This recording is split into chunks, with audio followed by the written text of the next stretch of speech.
Hello दोस्तों, मेरा नाम सिद्धम है और आज हम बात करेंगे कि दिल्ली में इतना ज्यादा एयर पॉल्यूशन क्यों हो रहा है। क्योंकि अभी तो दिवाली भी नहीं आई और उससे पहले ही इतना ज्यादा पॉल्यूशन हो गया है। हमेशा का ये रोना धोना होता है सभी का कि फायर क्रैकर्स के बाद, यानी कि जब दिवाली होती है उसके बाद पॉल्यूशन होता है, लेकिन अब इतना ज्यादा उसी से ही पहले हो गया।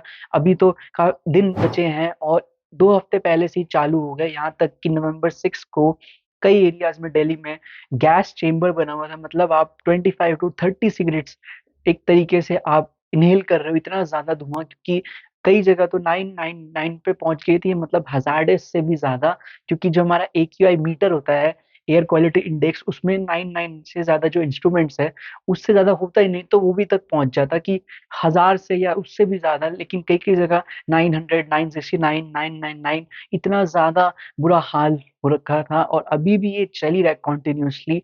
और इसी के बारे में बात करें कि ऐसा हर साल ऐसा क्यों होता है और इतने ज्यादा साल से हमारी गवर्नमेंट कर क्या रही है, चाहे वो सेंट्रल लेवल पे हो चाहे वो स्टेट लेवल पे हो, किसी भी लेवल पे क्यों नहीं हम इसका कंट्रोल कर पा रहे, और क्या क्या रीजंस और क्या क्या इसके कॉन्सिक्वेंसेज हो सकते हैं उनके बारे में। अगर आपने चैनल को पहली बार प्लीज आप विजिट करें तो please like, comment and also subscribe to my channel. और कोई भी सजेशन है आपके तो प्लीज उनको कमेंट्स में लिख देना। तो सबसे पहले जब मैंने आपको बताया कितनी ज्यादा हजार्डस पॉल्यूशन हो रही है कि यहाँ तक कि फायर क्रैकर्स हमेशा हम इन्हीं का ही बहाना लगाते थे कि कुछ घंटे जलते हैं, लेकिन उसी से हो जाता है और उसके बाद वो ठीक हो जाता है। लेकिन अब ऐसा नहीं है, इतने टाइम पहले से ही स्टार्ट हो गए हैं।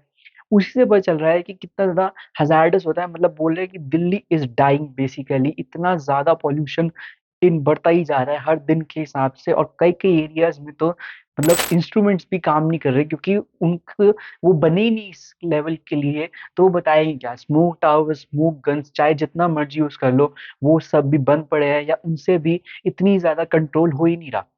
और अब इसके सबसे बड़ी बात है कि इसके रीजंस क्या है। जो रीजंस, ये सबसे इसका मेन पार्टिकल या पॉल्यूटेंट क्या है इतनी एयर में हैजार्डस होने का, वो होता है पर्टिकुलेट मैटर 2.5, PM 2.5। यही सबसे बड़ा और सबसे डेंजरस केमिकल, पर कुछ भी आप इसको इसको पॉल्यूटेंट बोल सकते हो, क्योंकि ये इतना ज्यादा छोटा होता है, महीन होता है कि सैंड, मतलब सैंड के टुकड़े से जितना भी छोटा, यहाँ तक कि अपने ह्यूमन हेयर से भी ज्यादा स्लिम होता है। इसलिए ये नेकेड आई से तो दिख ही नहीं सकता। और ये इतना ज्यादा, आपको जब आप इनहेल करते हो तभी बोलते हैं कि 25 to 30 सिगरेट्स आप ड्रिंक कर रहे हो, उसको इनहेल कर रहे हो, इसलिए बोल रहे हैं। और इसी के बावजूद जो कि है ये इतना ज्यादा डेंजरस कि हमारी जो प्रोडक्टिविटी और एफिशिएंसी है वो भी 17 ईयर से कम होती जा रही है। और यहाँ तक कि जो लैंसेट की 2019 में स्टडी हुई थी, वो बोलते सबसे बड़ा मेजर रीजन ही PM 2.5 है। और उसी से 24 लाख डेथ होती है एवरी ईयर।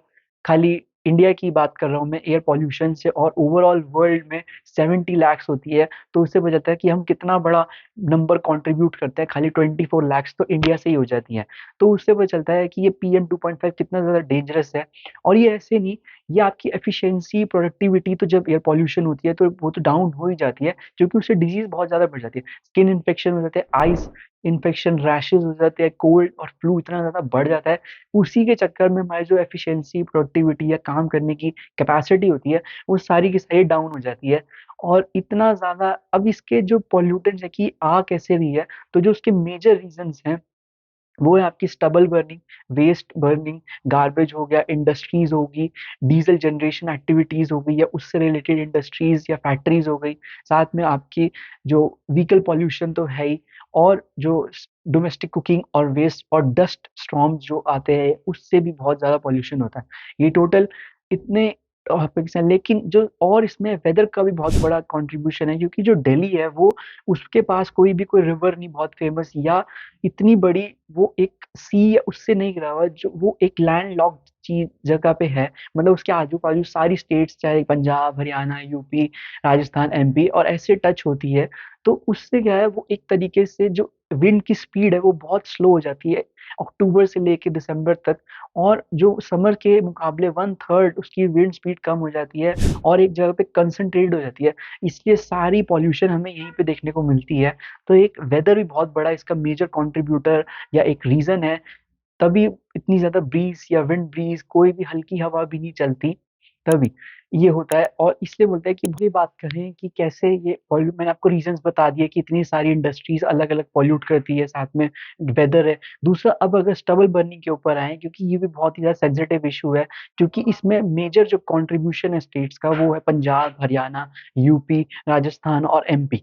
अब इन सब स्टेट्स में स्टबल का इशू क्या होता है? स्टबल ऐसा होता है जो व्हीट और राइस, ये सबसे ज्यादा वाटर इंटेंसिव क्रॉप्स होते हैं, लेकिन जो इनका टाइम फ्रेम होता है वो बहुत ही कम रहता है, क्योंकि पूरा टाइम नहीं मिल पाता। तो किसान बोलते हैं कि हमें बहुत जल्दी फसल काटनी पड़ती है और उसके बाद उसको एक ही टाइम पे दोबारा हमें दूसरी फसल लगानी पड़ती है। तो वो जब उनके लिए बहुत सारी थ्रैशर्स, अलग अलग क्रशर्स, मशीन्स तो बहुत ज्यादा अलॉट करी गई है, लेकिन वो क्या है, पूरी तरीके से अंदर तक सारी लेयर्स को नहीं निकाल पाती। वो सिर्फ ऊपर जो टॉप लेयर होती है उसको निकाल देती है, स्टबल को, और वो क्रश हो जाती है और वो अलग अलग इंडस्ट्रीज में पहुंच जाती है। कोई किसी भी इंडस्ट्रीज, जैसे बहुत सारी इंडस्ट्रीज में यूज होती है स्टबल की, लेकिन वो टॉप लेयर बचती है, तो वो नीचे वाली जो अभी भी इतनी लेयर होती है उसको जलाना ही पड़ता है, और उसी से होता है ये सारा पॉल्यूशन जो इतना ज्यादा सारी स्टेट्स में। ये भी बहुत जरूरी है, क्योंकि अगर ये स्टबल नहीं जलाएंगे तो फिर वो नेक्स्ट क्रॉप नहीं आ पाएगी, क्योंकि राइस और व्हीट दोनों ही इतने ज्यादा वाटर इंटेंसिव क्रॉप्स हैं और उनका जो टाइम फ्रेम है वो बहुत कम है।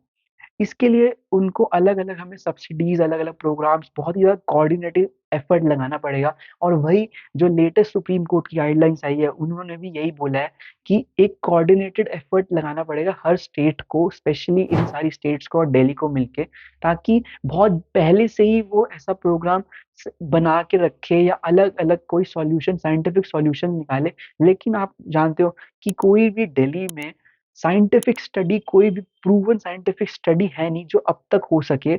अब तक किसी ने करवाई ना, कोई इनिशिएटिव लिया, ना ही सुप्रीम कोर्ट ने बोला है कि कोई भी ऐसी साइंटिफिक स्टडी नहीं है जो प्रूव कर सके कि यस ये रीजंस है। ये सब हमारे एक अलग अलग एक्सपर्ट्स द्वारा दिए गए हैं कि हाँ ये हो सकता है, ये हो सकता है, ये हो सकता है, ये वेदर का हो सकता है, ऐसे हो सकता है, लेकिन कोई भी एक ठोस या एक पक्का साइंटिफिक स्टडी जो प्रूव नहीं कर सकती। जैसे मैंने आपको बताया कि लैंडसेट की स्टडी आई थी कि उसमें 24 लाख डेथ होती है एयर पॉल्यूशन के थ्रू, खाली इंडिया में 70 लाख ऑल ओवर वर्ल्ड में होती है। तो वो पूरी एक मानी हुई इतनी लैंसेट जर्नल में वो पब्लिश हो रखी है, लेकिन ऐसी हमारे पास कोई स्टडी नहीं है। जो सैटेलाइट डेटा बताता है कि फार्म फायर बहुत कम हुई है पंजाब में, अलग अलग स्टेट्स में, लेकिन उसके बाद भी ब्लेम गेम चलता रहता है। सेंटर दिल्ली गवर्नमेंट को बोलता है, दिल्ली गवर्नमेंट अलग अलग गवर्नमेंट को बोलती है, अलग अलग गवर्नमेंट फिर दिल्ली को बोलती है। तो ये भी है उसमें, इसमें मैं जानना नहीं चाहता। और अगर इसके बारे में बात करें कि अब सेंटर कर क्या रही है या दिल्ली गवर्नमेंट क्या कर रही है इसके लिए, तो उन्होंने जो commission of air quality management है उसने grab, great response action plan लागू कर दिया, उसकी फोर्थ स्टेट। काफी आपको अच्छा लग रहा होगा सुनने में, लेकिन इतना ज्यादा ये करता नहीं कुछ भी, क्योंकि ये स्कूल्स कॉलेजेस शट बंद कर चुके हैं, वर्क फ्रॉम होम हो गया। जो भी आपका गवर्नमेंट या प्राइवेट ऑफिस है उनमें 50% ही अलाउ करा जाएगा। साथ में हैवी व्हीकल्स यानी कि डीजल जनरेशन या और ट्रेलर्स, ट्रक, वो उनकी एंट्री दिल्ली और उनके आउटसाइड बंद कर दी गई है। साथ में डेमोलिशन कंस्ट्रक्शन एक्टिविटीज भी पूरी तरीके से बैंड है।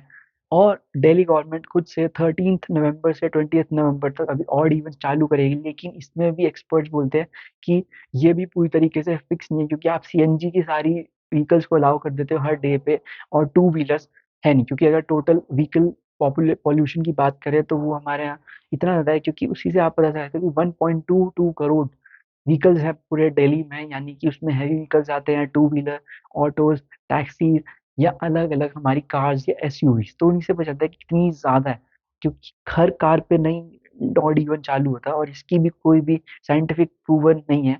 मैंने आपको बताया, कुछ एक्सपर्ट्स बोलते हैं कि ये बहुत अच्छा है, कुछ एक्सपर्ट्स बोलते हैं नहीं, ट्रैफिक जरूर कम हो जाता है।